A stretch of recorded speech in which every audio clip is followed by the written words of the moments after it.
Hello, everybody. Ray Garner with Garner Game here. We're doing a weekly comic review this week. Yo-Joe.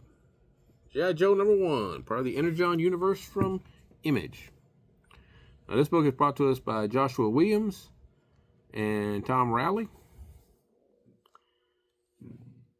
I was very excited about this book. I'm a longtime Joe fan from back in the 80s with the original cartoon. Actually, a little further back than that, when I was a little kid, I actually had some of the original G.I. Joes, the 12-inch guys.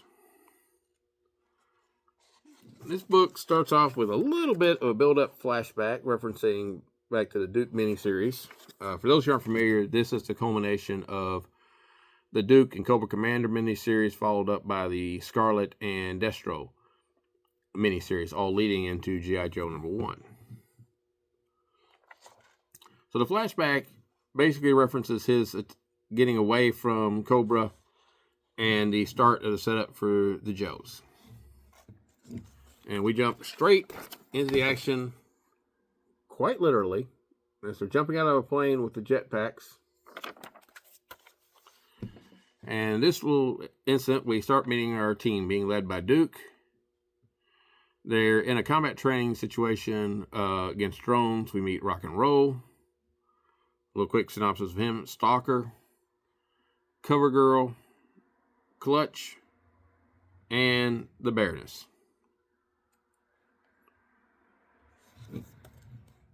Which in the Duke deal, she becomes friends with him. Her jetpack, after she jumps onto one of the drones and knifes it, breaks down on her, and she basically starts plummeting to her death. Duke dives down after her and manages to get the backpack activated again before she falls to her death.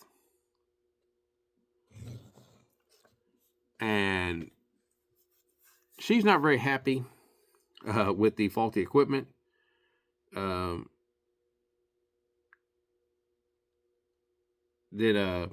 goes back and talks to Colonel Flagg about, I think it was Flagg anyway, about the lack of good equipment, especially since they're going to be facing stuff being powered by Energon. Then we cut to Springfield, USA, where Destro is examining troops that are marching and parading in front of him.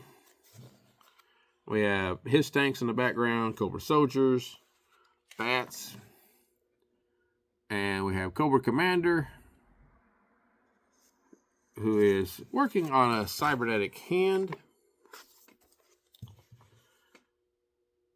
And they're experimenting with a new weapon, which is powered by Energon, which is an extremely effective laser that just cuts apart a target dummy.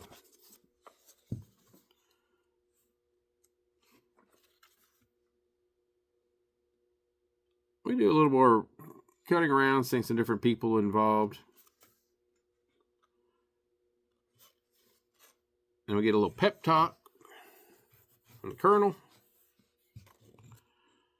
telling Duke, he made a mistake once of basically teaching everybody to be just like him.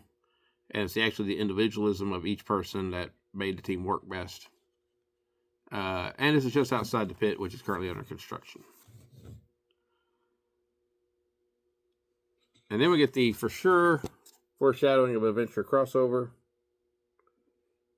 where we have Optimus Prime, and they're talking about the main enemy is that. But G.I. Joe is also going to be trying to take out Cobra, although I don't think they actually know that their name is Cobra yet.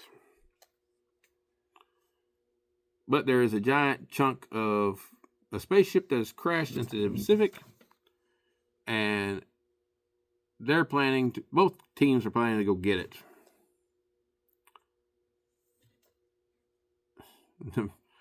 The U.S. already has it, so the Baroness is quite upset with the babysitting duty, as she calls it.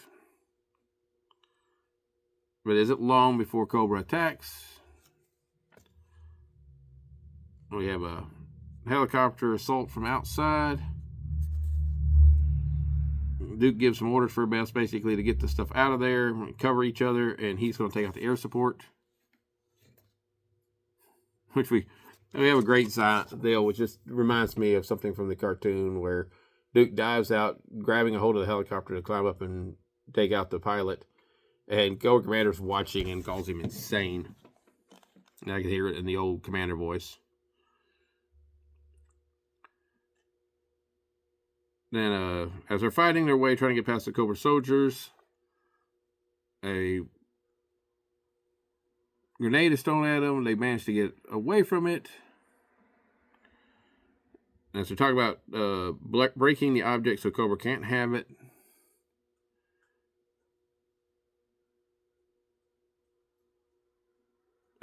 They beat up Rock and Roll pretty heavily as he's fighting back.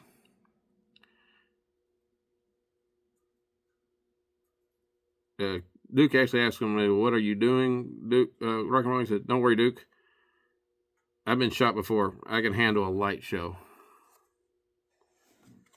And that's the light show that we end with. So definitely setting a very solid tone. It is a much more serious book than a lot of the previous G.I. Joes have been. I mean, to be fair, the classic Joe did have, deaths in it, but not in issue 1. And, I don't think there's anything coming back from that. I'm very fascinated with how it's going to go. We're using some of my favorite Joes. And, of course, the list of my favorite Joes is pretty long. It's very interesting to have Baroness as a Joe member. She's not very happy, so I don't know how long she's going to stay a Joe member. I'm pretty sure she'll betray him at some point. But this is a very, very good book. If you are a G.I. Joe fan, if you're a War Comic fan, if you're a Transformers fan, this book is excellent. I highly recommend it. I can't wait to see the next issue. I ordered a lot of this, almost at the level that I ordered the Absolute stuff, and it has sold almost matching that in pre-sales already. So get you a copy. They're going to fly off the shelves. I've already placed reorders for it. It is really good. Anyway, keep up the good fight. Yo, Joe.